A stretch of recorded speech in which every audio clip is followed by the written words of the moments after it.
everybody, and welcome to Northernlion Plays Retro City Rampage. This is one of those games that it's been on my radar for like 2 or 3 years now, at least 2 years.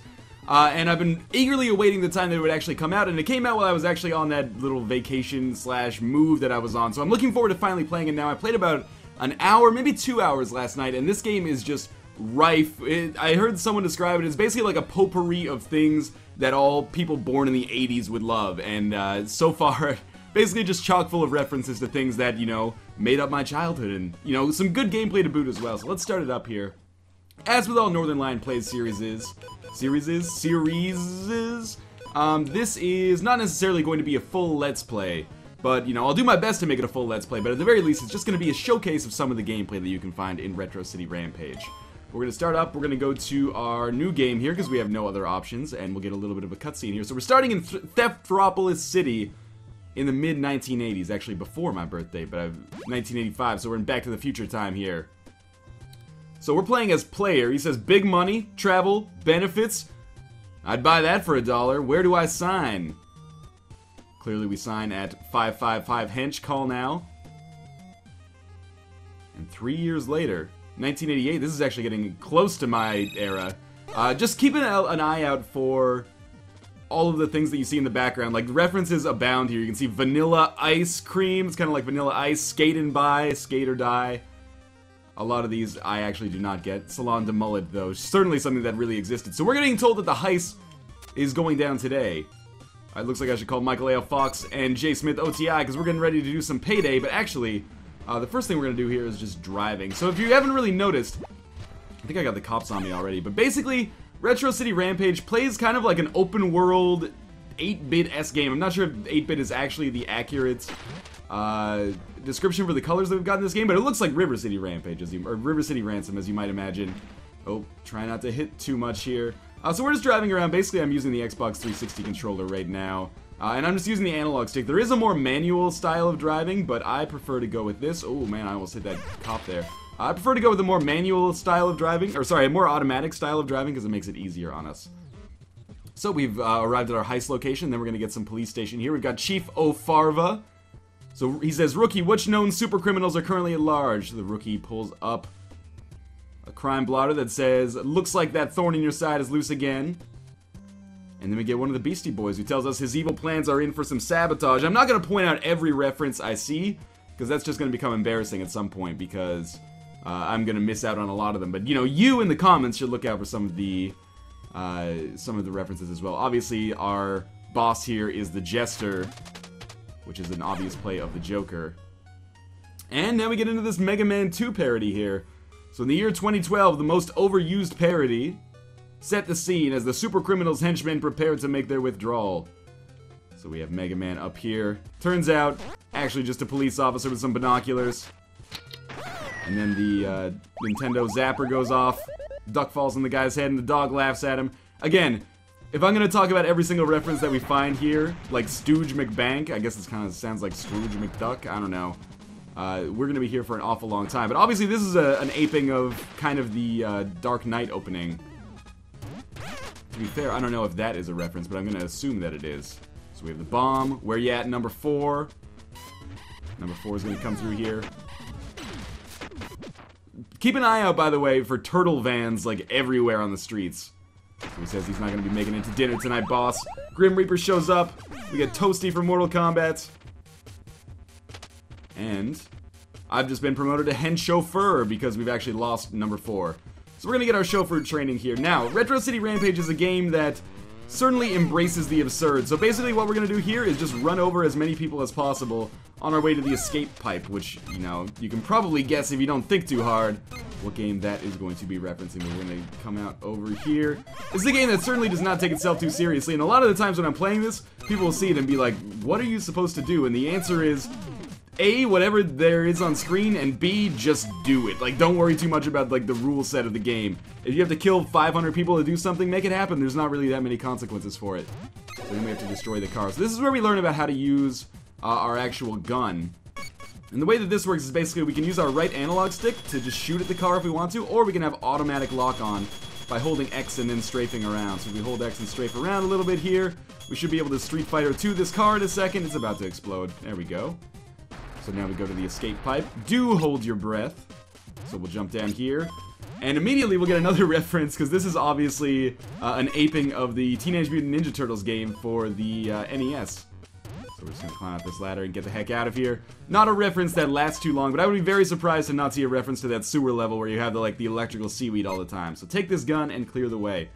We're obviously still very much in the tutorial section here. But this does teach us how to play, basically. So we can, it's a cover-based shooter to a certain extent. We can hit Y and get behind cover here. And then we just kind of point in the direction where we want to shoot and pop out. So we should be able to kill this guy in a second, when he pops his head up at least. There we go, and I've taken a couple of hits here, but it's not the end of the world. Now let's just dash up here. I don't even want to worry about cover for this guy. I'll just walk around. Sometimes the shooting can be a little bit awkward, but ammo is very plentiful. I actually find that the shooting works better without the automatic lock-on. I think it works better with just the right analog stick. So we have the Jester speaking here. We've obviously taken over Stooge McBank pretty easily. Evening, ladies and gentlemen. We present to you tonight a cliché bank robbery. You all know the drill. Player and hench number 3, take care of the vaults. Okay, I can do that. So we're going to go over to the vault here. Apparently we just walk in. It's already been open for us. Oh, no, never mind. That is just the vault room. So we're going to take cover here. He's going to place the bomb. Somebody set us up the bomb. We're going to jump in here. And we're going to get some loot bags. Let's come in here. Get this. I'll be very disappointed if these didn't have cash symbols on them. I've never been in a bank vault, but I assume that all bags are just like canvas bags with painted number signs on them. Alright, so we just killed hench number 5 for denting the bumper. Load the loot into the back. I will indeed do so. I'll load the loot into your back. I'm tired of working on this for this fucking asshole who doesn't give me any appreciation ever. Now we're gonna drive this school bus out of here. And we're gonna give our first save game here. Now, this part is a super pain in the ass, as you can see. So now we'll just slip into the bus lane for a perfect escape. Unfortunately, apparently we're in the middle of a school district here, and there's been 1,000 field trips. So if they won't play nice, we'll force them to stop the hard way. Player, go hit the crosswalk button. So as we can see, there's the dead frog in the middle there, and we're like, I am not gonna go all Frogger on this. So they give us a power-up. I lifted these shoes from the Green Hills. I guess that's a Sonic reference. They should give you a leg up. So we'll pick up these shoes.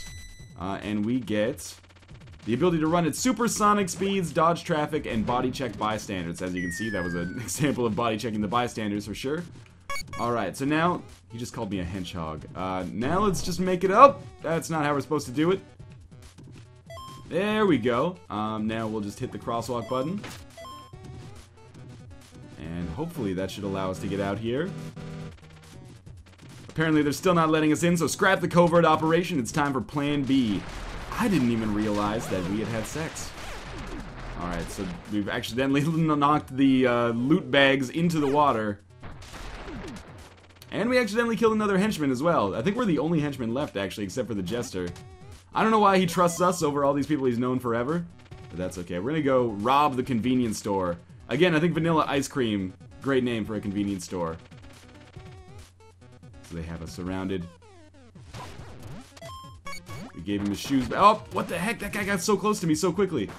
We're just gonna kill all of these cops. What is that? I thought we had a gun there. So we'll just get behind this cover. Pop out whenever we can. Again, getting hit, not that big of a deal. Just wait for the bullets to go by.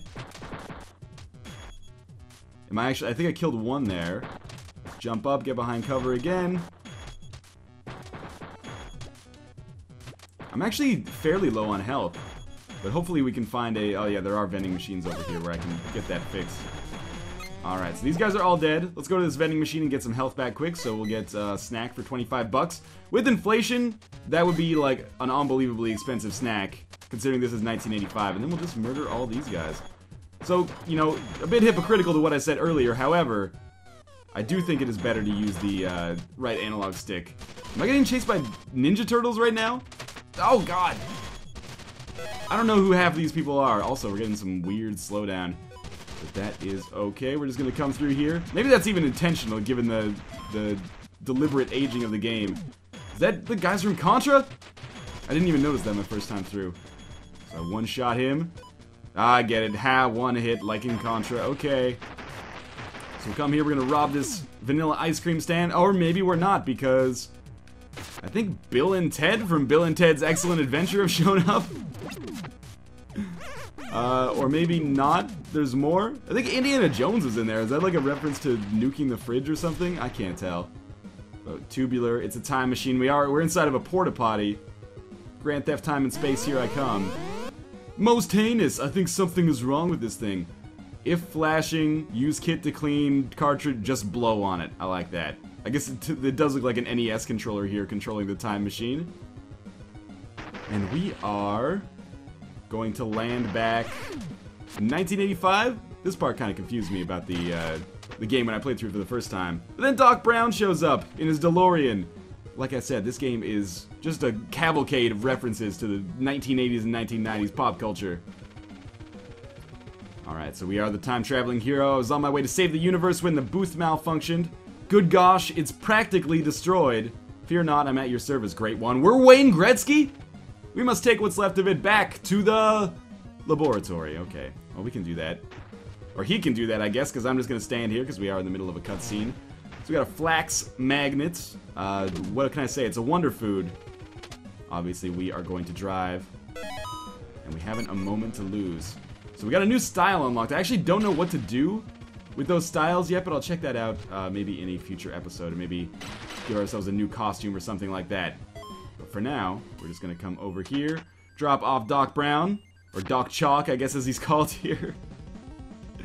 And that might mark the end of our first mission. Actually, you know, we'll do this Rampage, because while our hero is sleeping, we have the opportunity to basically just do... I think the purpose of it is as some combat training, but actually it's just a good opportunity for us to get a chance to kill basically everything we want. So we're going to start with a rocket launcher here. We're just going to blow up as many cars as possible and create as many sprees as we can, because basically what we're going to try to do is blow up as many vehicles as we can in a chain. So if we can just like get them stacked up in an intersection, not like that, you'll see we get bonuses. Like, there is a score marker at the top there. It almost said boobs there for a second, or, you know, 80,085. This might be a good opportunity for us to get some combos going. Because normally, okay, that's what we're trying to do. So I'm a little bit, I'm not going to say it's opaque, the combo system, but I thought it was like, the chain was, if you hit one car and the explosion from that car blows up another one, then you get the chain. But I think it's actually just consecutive times that you hit someone, or that you hit a car. So that's killception. As a result of that killception, or maybe in spite of that killception, we now have the opportunity to just drive around in this tank and basically murder everything that we come across, trying to rack up some combos here by just crashing into people anyway. You can see we don't have health. Instead, what we do have is a like a sleep meter, and when our sleep runs out, that'll be the end of the mission. Our tank also does have like the rockets that we can shoot there, as you can see. Well, we're just gonna crush these guys, run over as many people as possible to give us some bonus points. We do have a new record kill chain and a new record crunch chain. Let's kill you, kill you, kill you, kill you, blow up the turtle vans, explode some cars. I have no idea how these records play into things. Is that Kid and Play? Get over here. Alright, we're gonna kill these guys, and that will be the end of this part. I'm not sure if it's going to be quite the end of the episode yet. We'll wait and see if he wakes up. Obviously, I want to make sure that I save the game. And we'll probably have some conversation here. So, how's it looking, Doc? You think I'm going to adopt funny voices for this, you're crazy. So, we have Choco Pudding. It looks like there's a copy of Rambo up there in the top right. An NES cartridge that's broken. Okay, so we need to get a flax combobulator. Actually, we need a lot of ingredients here. And that's going to make up a lot of the first part of the game here. So Lee, my old neighbor, should be able to hook us up with a flax combobulator. Head to Ammo Gun Co. and ask to speak to Major Lee Solid. Major Lee Solid, by the way. Great name. So we're going to save here. Overwrite our existing file. And as always, thank you guys for watching, and I will see you on the next episode of Retro City Rampage. And as always, if you enjoy the series, particularly when it comes to new series, I encourage you to support it in any way that you know how. But as always, just watching it is support enough for me, and I will see you guys next time. Thanks for watching.